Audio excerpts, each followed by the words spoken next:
Corporator ఆకుల శ్రీవాణి గారికి బెదిరింపు calls వస్తున్నాయట.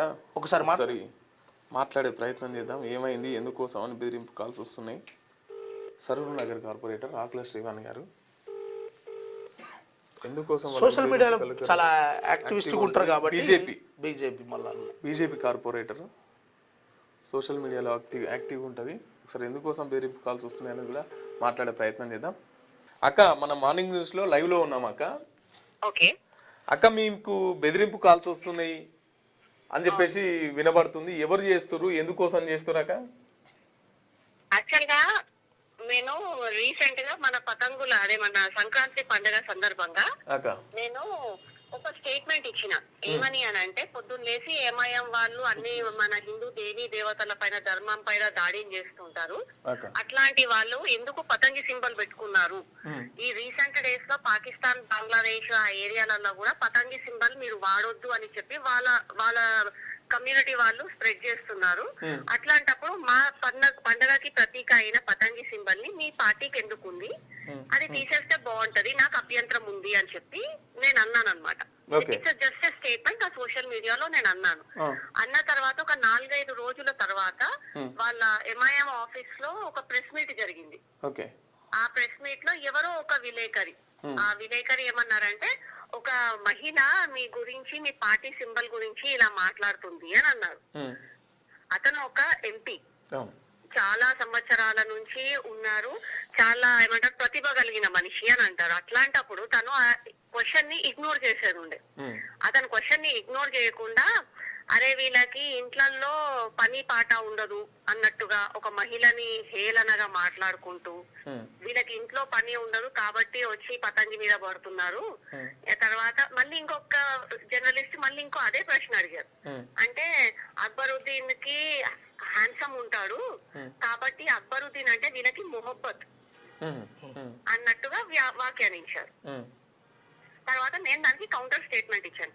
చూడండి, నేను ఒక మహిళని కించపరుచుకుంటూ మొహబ్బత్ అడిగిన ప్రశ్న ఏంది, పతంగిని తీసేయమని అడిగింది ఆమె అని అడిగారు. దానికి సమాధానం ఇవ్వకుండా, దానికి సమాధానం మీ దగ్గర లేకుండా, మహిళని కించపరుస్తూ ఏదో రజాకార్ బుద్ధి లాగా, అంటే మహిళలు అంటే చిన్న చూపు అన్నట్టుగా మొహబ్బత్, ఒక ఎంపీ స్థాయి వ్యక్తి ఆ మాటలు మాట్లాడకూడదు అతను అన్నాడు. అన్న తర్వాత నేను ఒక కౌంటర్ స్టేట్మెంట్ ఇచ్చాను. ఏమని అని అంటే, అక్బరుద్దీన్ హ్యాండ్సమ్ గా ఉంటాడు అని తనన్నాడు ఓవైసీ. అసౌద్దీన్ నేను అన్నాను పంది హ్యాండ్సమ్ గా ఉంది అని అన్నాను. నీకు అక్బరుద్దీన్ హ్యాండ్సమ్ గా ఉంటే నాకు పంది హ్యాండ్సమ్ గా ఉంది, షర్ట్ అద్దాలు పెట్టుకుంటే ఇంకా హ్యాండ్సమ్ గా ఉంది అని అన్నాను. These both are two different. నేను ఒకరిని కంపేర్ చేయలేదు, నేనేమి మార్ఫింగ్ చేయలేదు. అతను ఒక స్టేట్మెంట్ ఇచ్చాడు, నేను ఒక స్టేట్మెంట్ ఇచ్చాను. దానికి ఇక కొంతమంది ఎంఐఎం పార్టీ వాళ్ళకి మళ్ళీ అర్థం కాక సగం తెలివితోటి నాకు ఫోన్లు చేసి, మీరు అక్బరుద్దీన్ అట్లెట్లా అంటారు, మీ రాజా సింగ్ అనుకో అది ఇది అని చెప్పి నాకు ధమ్కీలు ఇస్తున్నారు. నేను పోలీస్ కంప్లైంట్ కూడా ఇవ్వడం జరిగింది. పోలీస్ కంప్లైంట్ ఇచ్చినా కూడా నాకు ఫోన్లు ఏమీ ఆగలేదు. ఇప్పటికీ వస్తున్నాయి. ఇవాళ పొద్దున కూడా ఇప్పటికీ నాకు 6 ఫోన్లు ఉన్నాయి. అంటే ఏమని బెదిరిస్తున్నారు? అదే, మీరు అట్లెట్లా పెడతారు, మీరు మా అక్బరుద్దీన్ ని అట్లెట్లా ఫోటో పెడతారు, అరే భయ్ నేను ఫోటో పెట్టలేదు మీరు చూసుకోండి అంటే కూడా వాళ్ళు అర్థం కావట్లే. వాళ్ళకి కంటిన్యూస్ గా ఫోన్లు చేసి, మీరు ఎక్కడ ఉంటారో చెప్పావు, నువ్వు ఏడుంటావో చెప్పు అన్నట్టుగా ధమ్కీలు ఇస్తున్నారు. పోలీసు వాళ్ళు ఏమంటారు? పోలీస్ వాళ్ళకి వెళ్ళి చెప్పాము. 3 days బ్యాకే వెళ్ళాను. నాకు వచ్చిన ఫోన్ నంబర్స్ అప్పటి వరకు నాకు వచ్చిన ఫోన్ నంబర్స్ అన్ని డీటెయిల్స్ వాళ్ళకి ఇచ్చాము.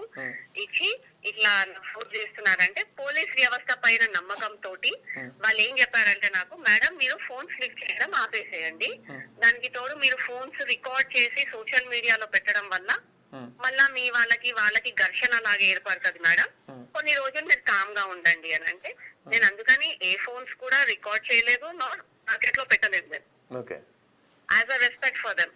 వాళ్ళు అన్నారు, లేదు మేడం నేను వాళ్ళకి ఎవరికైతే ఫోన్స్ చేస్తున్నారో వాళ్ళ గురించి మేము ఆలోచిస్తాము, మేము వాళ్ళు మళ్ళీ రాకుండా చూస్తాము అని అన్నారు.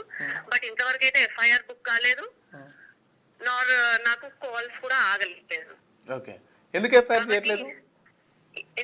ఎఫ్ఐఆర్ ఎందుకు చేయలేదు మళ్ళీ నాకు అర్థం కాలేదండి. కాబట్టి నేను ఇవాళ విమెన్ కమిషన్ దగ్గర, తెలంగాణ విమెన్ కమిషన్ దగ్గర. ఓకే, అంటే 11:30కి వాళ్ళు అపాయింట్మెంట్ ఇచ్చారు. అదే అంటే ఒక మహిళగా నేను కంప్లైంట్ ఇచ్చాను. అక్బరుద్దీన్ ఓవైసీ పదే 15 నిమిషాలు అని చెప్పి థ్రెటన్ చేస్తూ ఉంటాడు. దానిపైన ఎఫ్ఐఆర్ బుక్ కాలేదు. నాకు వచ్చిన ఫోన్స్ గురించి ఎలాంటి నాకు రిప్లై లేదు. ఇంకా పబ్లిక్ డొమైన్ లో పెట్టొద్దు మీరు అని అంటే నేను వాళ్ళకి రెస్పెక్ట్ ఇచ్చి నేను పబ్లిక్ డొమైన్ లో పెట్టలేదు. అదే చెప్తాము, ఇవాళ ఉమెన్ కమిషన్ కి లెటర్ ఇస్తాము. ఇచ్చిన తర్వాత లాస్ట్ లో నేను మీ ద్వారా చెప్పాలనుకుంటున్నాను, వాళ్ళు ఫస్ట్ ఆఫ్ ఆల్ ఇన్సిడెంట్స్ ని అర్థం చేసుకోవాలి. నేను అడిగిన ప్రశ్న ఏంటి, దానికి అతను సమాధానం ఏమి ఇచ్చాడు, అవన్నీ అర్థం చేసుకున్న తర్వాత నాకు ఫోన్స్ చేస్తే బాగుంటది. కానీ కేవలము నన్ను ఏదో ఇబ్బంది పెట్టడానికి ఫోన్స్ చేస్తే మాత్రం అది తప్పు. నేను అందుకని వాళ్ళు వెళ్ళి విమెన్ కమిషన్ కి లెటర్ ఇస్తాను, ఇంకొక రోజు ఆగుతాను. ఇలాగే నాకు ఫోన్స్ వస్తూ ఉంటే నా శివాజీ అన్నలు, నా భగత్ సింగ్ తమ్ముళ్ళు చాలా మంది ఉన్నారు నాకు, వాళ్ళందరికీ ఆ పబ్లిక్ డొమైన్ లో నాకు వచ్చిన ఫోన్ నంబర్లన్నీ పబ్లిక్ డొమైన్ లో పెడతా. ఇక వాళ్ళే చూసుకుంటారు. ఇప్పుడు కార్ పార్టీలో ఉంది, ఇక మనసులంతా కారు నడిపోద్ది అంటే ఎట్లా అవుతుంది? ఇప్పుడు కాదు టీవీకే పార్టీలకు విజిల్ గుర్తొచ్చింది, విజిల్ వాడొద్దు అంటే ఎట్లుంటది? అది యాక్చువల్ గా అసౌద్దీన్ ఓవైసీ అనే వాళ్ళు అన్ని సార్లు ఎంపీగా గెలిచిన వ్యక్తి, అంటే ఒక తెలివిగల వ్యక్తి. ఆ సమాధానం తను చెప్పాలి. ఏమని అంటే, ఇలా పిచ్చి పిచ్చిగా మాట్లాడటం తప్పు, అయినా అతని స్థాయికి అరే ఒక ఆమె అడిగింది ఆ పోనీ ఐ హావ్ నో కమెంట్స్ అన్నా అయిపోయేది. కానీ వాళ్ళ ఇంట్లో సింబల్ లేదు కాబట్టి మా సింబల్ మీద పడేడుస్తారు. అసలు దాని మీనింగ్ ఏంటండి? ఒక మహిళ, స్పెసిఫిక్ గా జర్నలిస్ట్ ఒక మహిళ ముహూర్తమ ఒక లేడీ అడిగింది అని చెప్పాడు అతను. చెప్పిన తర్వాత చాలా మంచిగా ఆలోచించి మాట్లాడాలి అతను ఒక ఎంపీగా. అతను వాళ్ళ ఇంట్లో సింబల్ లేదు, వాళ్ళ ఇంట్లో పని పాట లేదు, ఇంకే घर में कुछ काम नहीं है उनको, ఇంకే घर में कुछ प्रॉब्लम दिखता है मुझे అంటే మహిళల ఇంట్లో ప్రాబ్లం ఉంటది కాబట్టి మహిళలు ఇలా మాట్లాడతారనా? అసలు ఏంది తన ఆలోచన? తర్వాత అక్బరుద్దీన్ గురించి, పతంగి గురించి అడిగితే అక్బరుద్దీన్ చాలా హ్యాండ్సమ్ గా ఉంటాడు కాబట్టే మొహబ్బత్. అది కాదు కదా కాన్సెప్ట్. నేను పతంగికి అబ్జెక్షన్ అని అన్నాను, పతంగినికి ఎందుకు అబ్జెక్షన్, వాళ్ళకేందంట అన్న ఆ సమాధానం చెప్పాలి అతను. వ్యక్తిగతంగా కాదు కదా మీరు మాట్లాడింది, వ్యక్తి కోసం కాదు కదా. అంటే ఇక్కడ యాక్చువల్ గా ఎట్లా అర్థమైపోతుందంటే కేవలము అహంకారం. ఆయనకి నేను అడిగిన ప్రశ్నకి సమాధానం లేదు, సమాధానం లేక ఈ మాట మాట్లాడారు. మీరు దీన్ని ఏమన్నా ప్రభుత్వం దృష్టికి తీసుకెళ్ళిరాక? ప్రభుత్వం దృష్టికి తీసుకెళ్లలేదండి. మా పార్టీ పెద్దలకి చెప్పాము, మా పార్టీ పెద్దల సజెషన్ ప్రకారమే పోలీస్ స్టేషన్ కి వెళ్ళి కంప్లైంట్ ఫైల్ చేయడం జరిగింది. తర్వాత విమెన్ కమిషన్ కి కూడా మా రాష్ట్ర అధ్యక్షుల సూచన మేరకే వెళ్ళడం జరుగుతుంది. చివరిగా ఈ సంఘటన మొత్తంలో ఏం చెప్పాలనుకుంటున్నారు? ఏమీ లేదండి, ఓవైసీ గారు కొంచెము మహిళలను గౌరవించడం నేర్చుకోవాలి. నిజంగా కూడా తను ఒక రజాకార్ వారసత్వంతో పుట్టిన పార్టీ అది. అదే రజాకార్ వారసత్వ ఆలోచనలతోటి మహిళలను కించపరుస్తాను, మహిళలంటే చులకన అన్నట్టుగా మాట్లాడితే మాత్రం ఎవరు కూడా సహించరు. నిన్నగాక మొన్న అంతకుముందు స్టేట్మెంట్ ఏమి ఇచ్చాడు, నాకు నా ప్రధానమంత్రి ఒక హిజాబ్ వేసుకున్న మహిళ కావాలి అని అన్నాడు.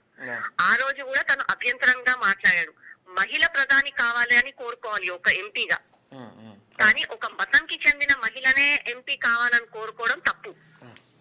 అది ఒక మిస్టేక్ తను చేసింది. సరే, నీకు మహిళ నిజంగా ప్రధానమంత్రి కావాలి అని అంటే నువ్వు ఒక వేరే మహిళనైతే నువ్వు అలా అనవద్దు కదా. అన్నావనంటేనే నీకు మహిళల పైన ఎంత గౌరవం ఉందో అర్థమవుతుంది.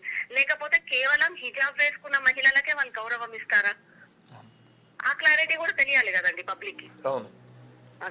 ఓకే, థ్యాంక్ యూ అక్క.